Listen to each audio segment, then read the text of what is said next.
Bonjour à tous, bonjour Francine. Donc Bonjour.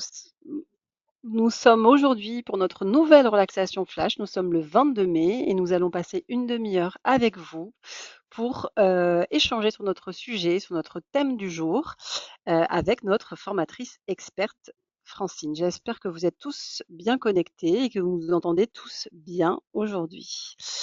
Donc, je suis Anissa Benmeidi, directrice pédagogique des centres de formation Veolia, et j'ai le plaisir encore une fois d'accueillir Francine Fordelage, qui est notre experte chez Veolia et qui anime cette année les relaxations flash. Donc aujourd'hui, nous nous réunissons autour du thème comment faire de l'échec un moteur de progression. Et donc comme d'habitude, hein, vous pour les habitués, vous savez comment s'articule le webinaire. Donc on a une première partie théorique où on répond à la question du jour. Ensuite, une relaxation guidée par notre intervenante et des questions-réponses. Et avant cela, peut-être un petit temps de météo intérieure qui nous permet aussi de prendre contact avec, nous-mêmes et avec le sujet. Donc bonjour Francine. Bonjour à tous. Merci d'être là aujourd'hui pour partager ensemble ce moment, cette parenthèse sur le sujet. Euh, C'est parti. Alors, comme on vous l'a dit, c'est vrai que l'idée, c'est, déjà de prendre, voilà, de se poser un petit peu. Donc certains viennent peut-être juste de finir le travail, peut-être juste de finir de manger. Vous êtes peut-être dans votre voiture, à votre bureau ou peut-être, chez vous. Mais la question, c'est comment déjà vous vous sentez? Que ce soit au niveau de votre mental, vos pensées, au niveau de vos émotions, votre physique. Avec quoi vous arrivez aujourd'hui, avant de commencer cette relaxation flash? Alors, on ne va pas vous demander forcément de le partager hein, dans le chat, même si ouais, vous pouvez le faire bien évidemment si vous le souhaitez. Mais déjà pour vous-même, de prendre ce temps de connexion.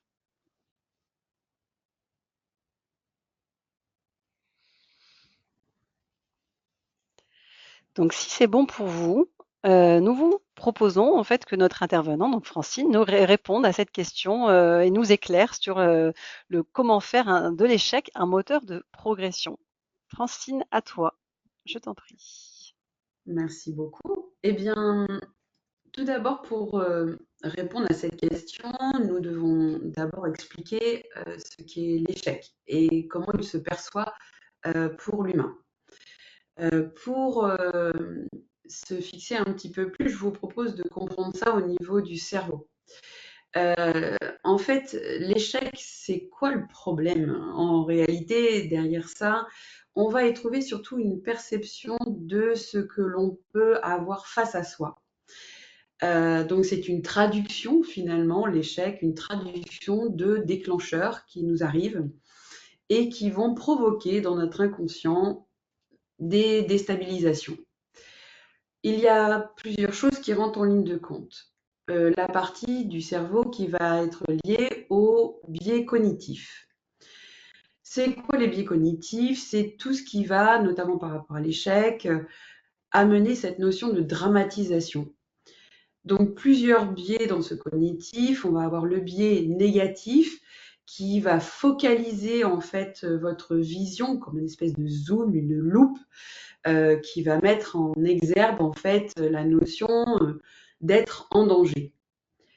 Ensuite, vous allez avoir le biais d'autosabotage. Celui-là, il est lié à votre cadre de référence qui, lui, va comme une forme de prédiction négative en anticipation et agir presque pour provoquer cet échec. Comme une espèce d'habitude, de réflexe. Vous savez, le j'ai pas de chance, de toute façon, je suis né sous la mauvaise étoile, et ainsi de suite. Ensuite, on va avoir, toujours dans ce biais cognitif, le biais de confirmation. Celui qui vous fait dire: «Ah, tu vois, c'est encore comme d'habitude, je n'y arrive pas». Et celui-ci aussi, c'est un biais qui est lié aux habitudes et aux réflexes que l'on a du cadre de référence. Ensuite, on a une deuxième partie en dehors de ce biais cognitif qui lui est plus sur la pensée, la perception et donc la mémoire, un autre biais qui va être plus lié à la volonté, qu'on appelle le biais conatif. On en entend un peu moins parler. Et celui-là, il va bloquer les actions. C'est-à-dire que en amont même de cet échec, il va y avoir une espèce de, toujours par rapport au cadre de référence, et quand je parle de cadre de référence, je parle de l'éducation, je parle de votre vécu depuis le ventre de maman jusqu'à environ 7 ans à peu près, qui est la construction de notre inconscient. Ensuite, vous ne faites que des replays, hein, et nous faisons que des replays sur les choses, non pas pour nous embêter, mais plutôt pour les régler, ce qu'on appelle la résilience. Donc ce biais conatif, lui, va être plus sur bloquer les actions, comme par exemple procrastiner. La procrastination, c'est aussi un moyen de défense pour permettre à l'individu de, de ne pas aller se faire mal, ou en tout cas ce qu'il considère comme étant se faire mal, et donc éviter l'inconfort, et donc mettre cette peur finalement d'aller faire l'action. On ne sait jamais. Le et si. Ensuite, on va avoir dans toujours ce biais conatif, tout ce qui est l'inhibition de l'action. Celui qui va paralyser le côté physique et mental. C'est-à-dire, avant de se préparer à cet échec, on va avoir cette notion de ça va être trop dur pour moi. Tous ces biais-là font que notre perception des choses peut être déformée et vont donc amener une espèce de multiplication de ce qui est possible et de comment chacun peut voir les expériences qui sont vécues. Donc, en amont, une préparation côté cognitif peut être importante. Donc, comment finalement faire de cet échec un moteur de progression? Eh bien, c'est transformer finalement en anticipation ces choses. Je vous donne un exemple. Si je me dis que ça va être trop dur cette expérience qui est devant moi, eh bien, je peux tout simplement m'arrêter et me dire, est-ce que dans des expériences qui peuvent être similaires, j'ai réussi à faire quelque chose? J'y suis arrivée. Et surtout, comment je me suis sentie d'y arriver? Le fait de pouvoir mettre entre moi et cette expérience qui va se passer quelque chose de positif, une expérience que moi j'ai réussi en amont, eh bien, va permettre de donner un petit peu plus d'équilibre et non plus focaliser sur ça va être un échec, mais plutôt ça va être une expérience. Ensuite, c'est prendre un petit peu de recul face à ce qui pourrait se passer et se dire que transformer ce mot échec en une aventure. Je ne sais pas toujours tout. L'inconnu fait partie de ce qui va se passer. Il y a des choses que je connais, que je maîtrise, peut-être que je contrôle, et puis des choses que je ne contrôle pas. Des choses qui font partie de cette partie d'imprévision qui arrive et qui se met comme ça dans les choses. Donc je peux faire peut-être amener cette confiance en moi pour dire et si finalement je me laissais le pouvoir de dire eh bien je verrai comment ça va se passer. Alors, vous pouvez aussi rassurer votre inconscient, qui lui aurait peur de l'échec, en se disant, eh bien, s'il y a quelque chose qui se passe, j'ai en moi des compétences, des talents, des facultés, des qualités qui vont faire que j'aurai à ma disposition des choses qui me permettront d'agir, tout simplement. Et pour ce qui est de la peur de la procrastination, eh bien, je dirais que procrastiner, c'est une forme de protection du danger, je vous l'ai dit tout à l'heure. Donc, peut-être que simplement utiliser votre cortex frontal qui, lui, est à l'avant et essayer de raisonner ce ressenti. Non pas de le dénier, hein, parce que le déni n'est surtout pas la solution. Ressentir toutes ces émotions et ressentis négatifs face à un déclencheur, c'est important pour l'inconscient qu'il soit pris en compte. Donc vraiment, prenez un temps pour vous dire oui, ok, d'accord, à l'idée de faire ça, je sens que ça va être dur, compliqué, je vais pas y arriver, etc. C'est important de se le dire. Maintenant, c'est combien de temps vous allez rester à vous dire ça et qu'est-ce que vous allez mettre pour pouvoir vous rassurer. Et bien là, cherchez dans vos besoins. Qu'est-ce que vous pourriez vous dire qui pourrait rassurer votre inconscient? Ça peut être, par exemple,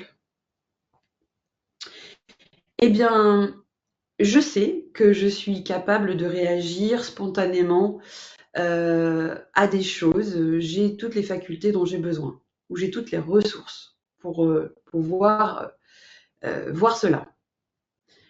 Et puis, autre chose sur lequel je voulais aller, c'est finalement, les échecs sont passés, elles sont ancrées en vous. Ce sont des expériences parfois qui peuvent s'accumuler au fur et à mesure du temps. Eh bien, vous pouvez aussi vous dire que ce qui a été vécu, transformer ça plutôt en j'ai commis des erreurs. Et une erreur, c'est quelque chose que vous ne faites pas exprès. Donc, vous avez fait du mieux que vous avez pu au moment où vous étiez avec ce que vous saviez à ce moment-là. C'est pour ça que vous pouvez maintenant, avec le recul, vous dire et qu'est-ce que j'ai appris de ce erreur, de cet échec transformé en erreur? Qu'est-ce qu'il m'a permis finalement d'élaborer, de comprendre ou d'apprendre? Et valoriser ça. Je vous conseille d'ailleurs de le poser par écrit. On utilise une technique qui s'appelle le si alors. Coupez une feuille en deux, mettez d'un côté c'est quoi les échecs que vous avez vécus, et de l'autre côté, vous allez mettre en face qu'est-ce que vous en avez appris, qu'est-ce que ça vous a apporté, quelle peut-être résolution vous avez mis en place. Euh, toutes ces choses positives. Parce que le fait de l'écrire, ça vous permettra de visualiser les choses. Voilà. Quelques conseils pour transformer cet échec en un moteur de progression, c'est se donner la possibilité finalement d'agir pour aller encore plus loin et aller vers l'aventure, ce qui vous apportera beaucoup de choses.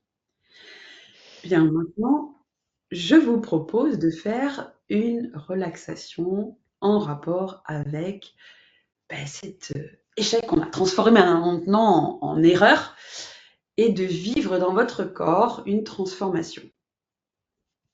Alors, je vous propose dans un premier temps, si c'est bon pour tout le monde, de vous installer tranquillement, de vous caler dans votre chaise, dans votre voiture, là où vous êtes.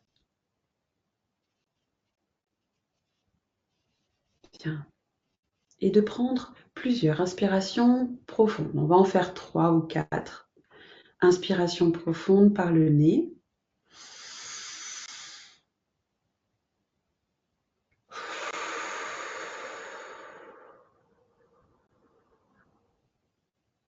Allez jusqu'au bout de l'expiration et de l'inspiration.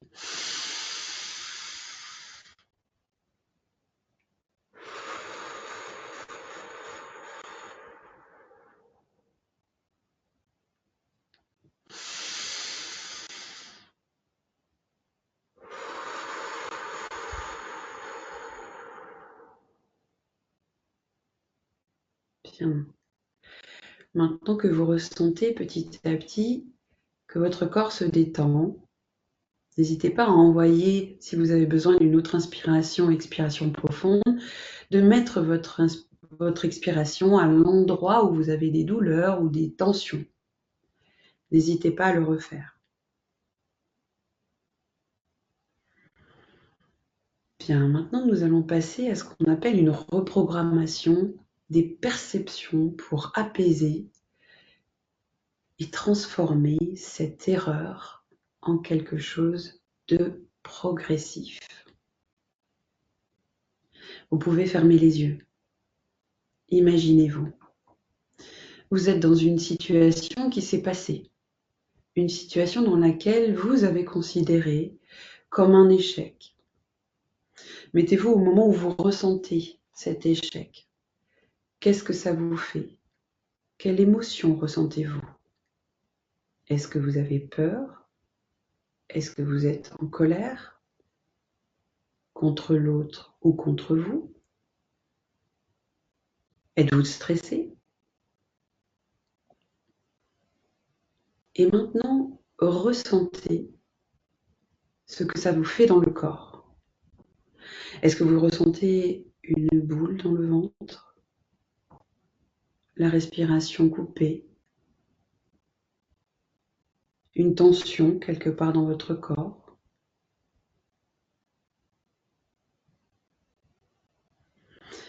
Et maintenant, demandez à votre corps qu'est-ce qui a déclenché ça chez lui? Qu'est-ce qui a déclenché de l'extérieur ce ressenti? Est-ce que c'est des mots qui ont été dits en face de vous? Des postures? Des attitudes? Un contexte? Une situation?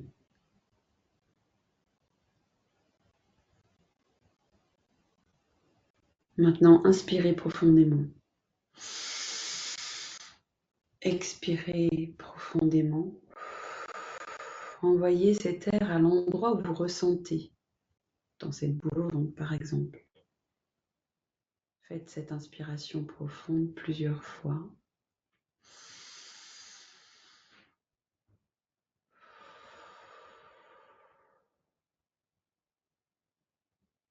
Bien. Et maintenant, stoppez-vous. Je vais simplement vous guider dans cette méthode qui s'appelle Stop and Go. Stoppez-vous dans ce moment, dans ce que vous ressentez. Mettez une valeur entre 0 et 10 sur votre ressenti. Bien. Maintenant que c'est fait, allez chercher une pensée positive, un autre événement que vous avez vécu, dans lequel vous avez réussi, dans lequel vous avez appris quelque chose de nouveau, malgré la difficulté que vous avez pu rencontrer. Visionnez cette expérience.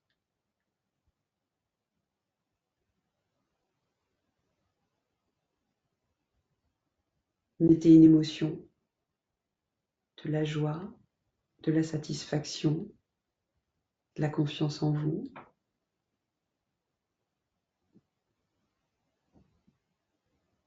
Mettez votre ressenti. Est-ce que vous sentez des papillons dans le ventre? Des petites étincelles? Prenez le temps de vous imaginer dans cette situation. Vous pouvez également y mettre une odeur, un son, un toucher peut-être, selon ce que vous étiez en train de faire.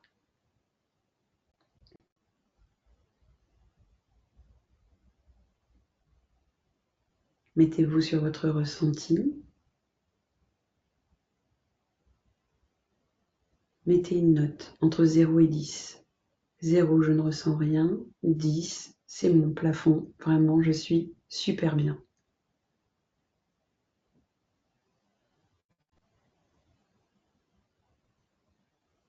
Bien. Et maintenant, posez-vous cette question.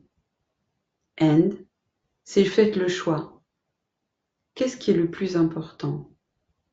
Votre positif, votre événement positif, ou celui de votre événement négatif? À qui donnez-vous le plus de valeur? Je vous entends, hein, vous avez quelques peut-être croyances limitantes qui vous disent que peut-être que le négatif est plus important parce que il faut dire que dans le cerveau, il peut y avoir cette tendance à regarder plus le négatif que le positif. Et pourtant, si vous regardez là, dans cet instant, quand vous pensez à ce moment positif, Vous pouvez même inspirer profondément pour ressentir encore plus ce positif. Donnez-lui plus de valeur. Peut-être parce qu'il s'est produit plusieurs fois aussi.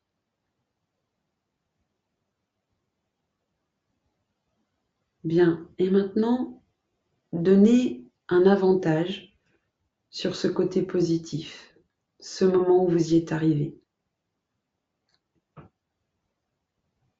Et maintenant, mettez-vous en action. Imaginez devant vous que vous avez une action à réaliser qui est quelque chose qui est peut-être hors confort. Une difficulté, quelque chose qui vous paraît peut-être insurmontable à maintenant. Et ressentez ce côté positif que vous avez senti tout à l'heure. Nourrissez-vous de ce que vous avez ressenti cette fois-là où vous y êtes arrivé, où vous avez grandi, évolué. Et laissez maintenant, avec une inspiration profonde et une expiration, tout votre corps baigner dans cette réussite, en imaginant cette prochaine expérience.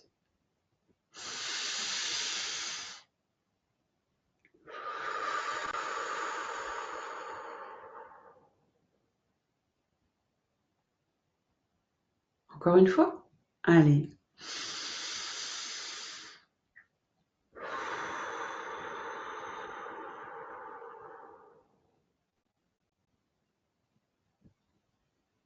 Bien. Bravo. Et maintenant, chaque fois que vous aurez une expérience à réaliser, il vous suffira de faire appel à ce moment, celui dont vous venez de faire appel. N'hésitez pas, il est un repère pour vous. Les points Merci d'amélioration. Francine. Mmh. Merci Francine pour cet éclairage sur la question. Nous espérons que vous avez à la fois nourrit votre mental, mais nourrit aussi votre kinesthésique, enfin votre, en tout cas la partie expérientielle hein, de votre être.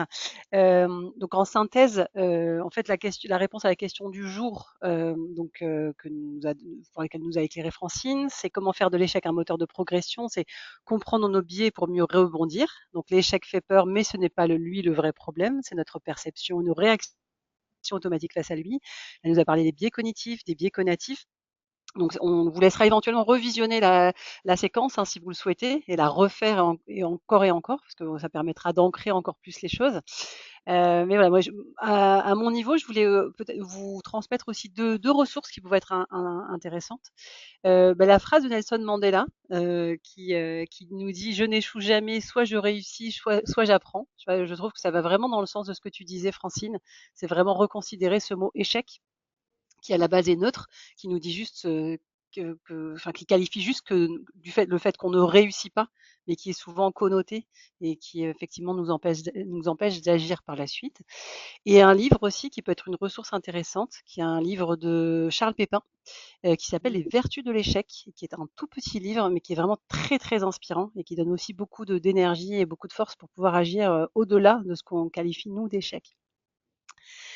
Euh, je vous propose en fait de refaire un petit moment rapide de météo en vous posant la question de savoir comment vous vous sentez maintenant après cette expérience hein, qu'a menée Francine avec vous.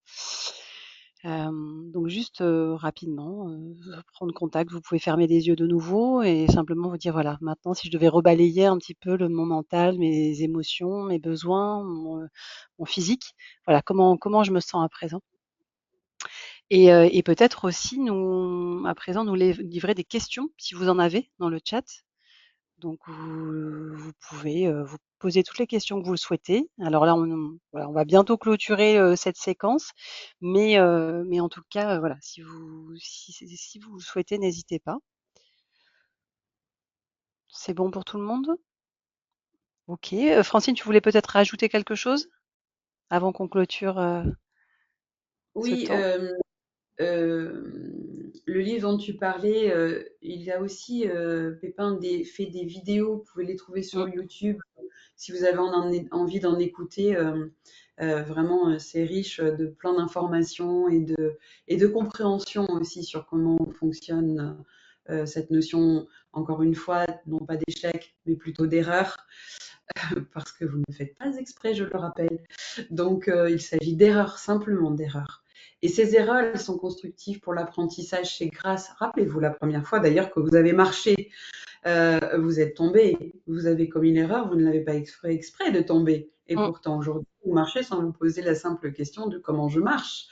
Donc, ça veut bien dire que les erreurs sont utiles parce qu'elles permettent de trouver l'équilibre d'un pas à l'autre, de comment ce corps, ce mou, peut avancer Semeux aussi. peut-être? Semeux? Exactement. Donc voilà, vous avez des possibilités, des talents à l'intérieur. Vraiment, faites-vous confiance là-dessus. L'apprentissage est quelque chose d'utile et le fait de tomber n'est absolument pas définition de rédhibition ou de quoi que ce soit. Bien au contraire, utilisez-les même dans la volonté et la motivation d'aller encore plus loin parce qu'ils vous permettront de grandir et d'avancer dans vos projets à l'avenir.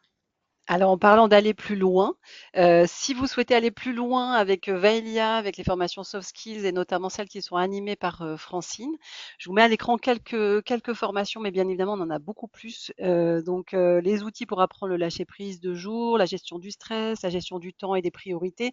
Donc, Vaelia offre une large gamme de formations soft skills et sur d'autres thématiques bien évidemment.